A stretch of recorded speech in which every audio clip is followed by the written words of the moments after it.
வணக்கம். இன்றைய முக்கிய செய்திகள்.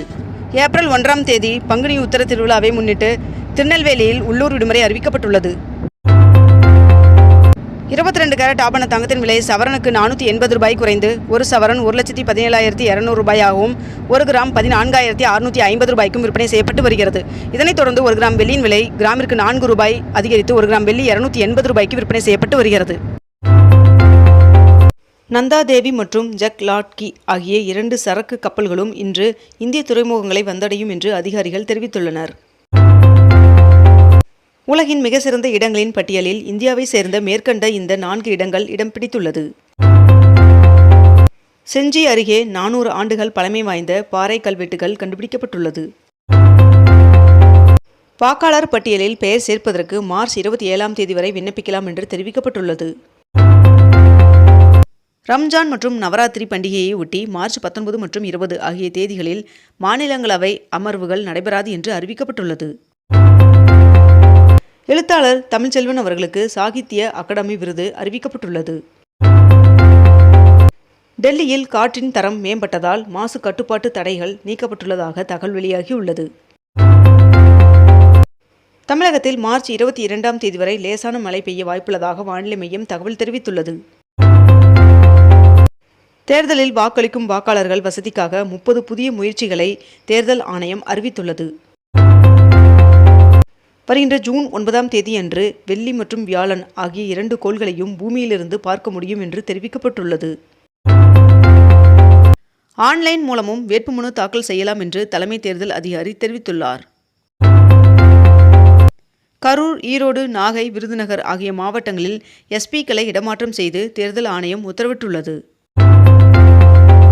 மதுபான கொள்கை முறைகேடு வழக்கில் சிபிஐ தொடர்ந்த மேல்முறையீட்டு மனுவை வேறு நீதிபதிக்கு மாற்றக்கோரி முன்னாள் முதல்வர் அரவிந்த் கெஜ்ரிவால் அவர்கள் உச்சநீதிமன்றத்தில் மனு தாக்கல் செய்துள்ளார். 19வது IPL சீசன் வருகின்ற மார்ச் 28ஆம் தேதி தொடங்க உள்ளது. குழந்தைகளுக்கு தமிழில் பெயர் வைக்க பிரத்யோக இணையதளத்தை தமிழக அரசு தொடங்கியது. சென்னையில் உள்ள சிபிஐ அலுவலகத்தில் விசாரணை நடத்தப்பட வேண்டும் என்று சிபிஐக்கு தவேகா தலைவர் விஜய் அவர்கள் கடிதம் எழுதியுள்ளார். மேற்கு வங்கத்திற்கு புதிய தலைமை செயலாளரை நியமித்து தேர்தல் ஆணையம் அறிவிப்பை வெளியிட்டுள்ளது.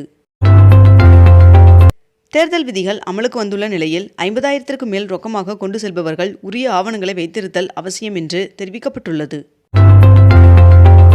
தேர்தல் நடத்தை விதி அமலான 12 மணி நேரத்தில் 1,20,00,000 ரூபாய் ரொக்கம் மற்றும் பொருட்கள் பறிமுதல் செய்யப்பட்டுள்ளதாக தமிழ்நாடு தலைமை தேர்தல் அதிகாரி அர்ச்சனா பட்நாயக் அவர்கள் தெரிவித்துள்ளார். தமிழ்நாட்டில் 2106 பறக்கும் படைகள் அமைக்கப்பட்டுள்ளதாக தெரிவிக்கப்பட்டுள்ளது.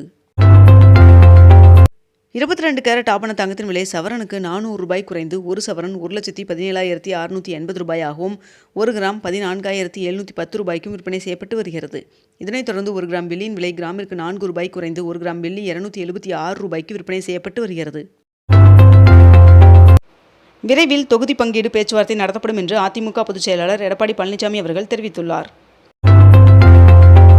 தனியார் வாகனங்களுக்கான வருடாந்திர ஃபாஸ்டேக் பாஸின் விலையை 3,000 ரூபாயிலிருந்து 3,075 ரூபாயாக ஒன்றிய அரசு உயர்த்தியது.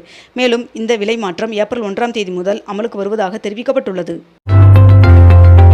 தமிழ்நாட்டில் சட்டப்பேரவை தேர்தல் தேதியை தலைமை தேர்தல் ஆணையர் ஞானேஷ்குமார் அவர்கள் வெளியிட்டுள்ளார்.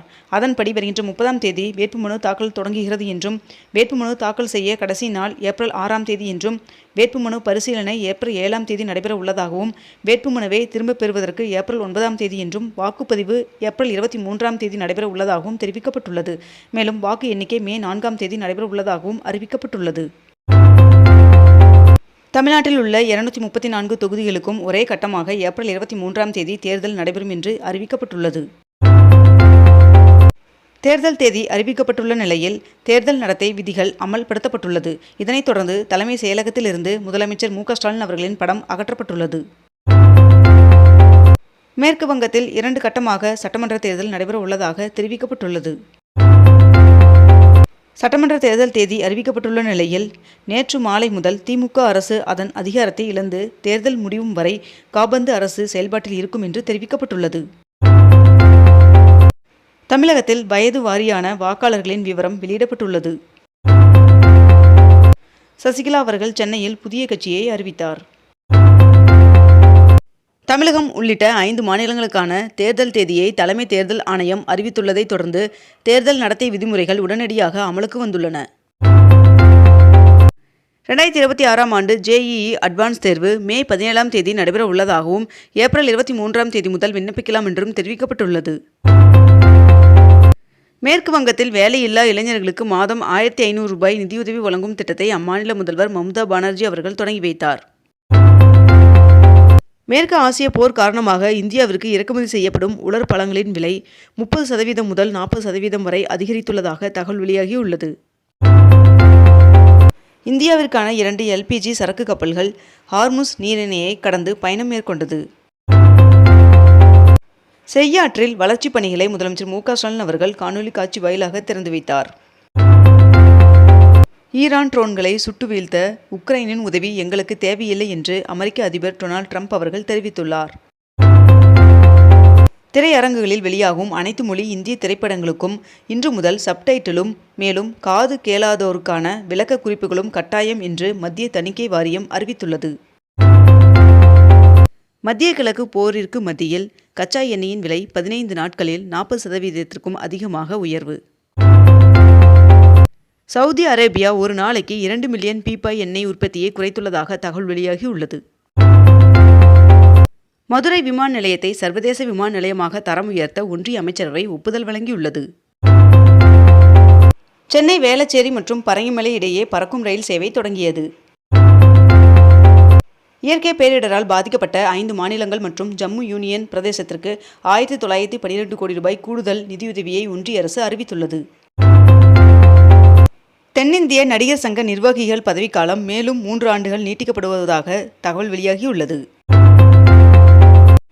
பராமரிப்பு பணிக்காக வண்டலூர் உயிரியல் பூங்கா மார்ச் 18ஆம் தேதி முதல் 28ஆம் தேதி வரை 11 நாட்கள் மூடப்படும் என்று பூங்கா நிர்வாகம் அறிவித்துள்ளது. LPG பற்றாக்குறை அம்சங்களுக்கு மத்தியில் 30% உற்பத்தியை அதிகரித்துள்ளது மத்திய அரசு. நாம் தமிழர் கட்சியின் மகளிர் பாசறையின் ஒருங்கிணைப்பாளராக இருந்த காளியம்மாள் அவர்கள் அக்கட்சியிலிருந்து கடந்த ஆண்டு விலகிய நிலையில் தற்போது அதிமுகவில் இணைந்துள்ளார். திமுக கூட்டணியில் கொங்குநாடு மக்கள் தேசிய கட்சிக்கு 2 தொகுதிகள் ஒதுக்கீடு செய்யப்பட்டுள்ளது. புதுச்சேரி சட்டமன்ற தேர்தலில் காங்கிரசிற்கு 16 மற்றும் பாஜகவிற்கு 14 இடங்கள் என்று தொகுதி பங்கீடு செய்யப்பட்டுள்ளது. பாட்டில்களில் பெட்ரோல் விநியோகிக்கக்கூடாது என்று பெட்ரோல் விற்பனை நிலையங்களுக்கு இந்திய ஆயில் நிறுவனம் அறிவுறுத்தியுள்ளது. இத்துடன் இன்றைய தலைப்புச் செய்திகள் நிறைவடைகின்றன. மேலும் இதுபோன்ற அண்மை தகவல்களை உடனுக்குடன் தெரிந்து கொள்ள அக்னிபூ சேனலை சப்ஸ்கிரைப் செய்து கொண்டு தொடர்ந்து இணைந்திருங்கள். நன்றி, வணக்கம்.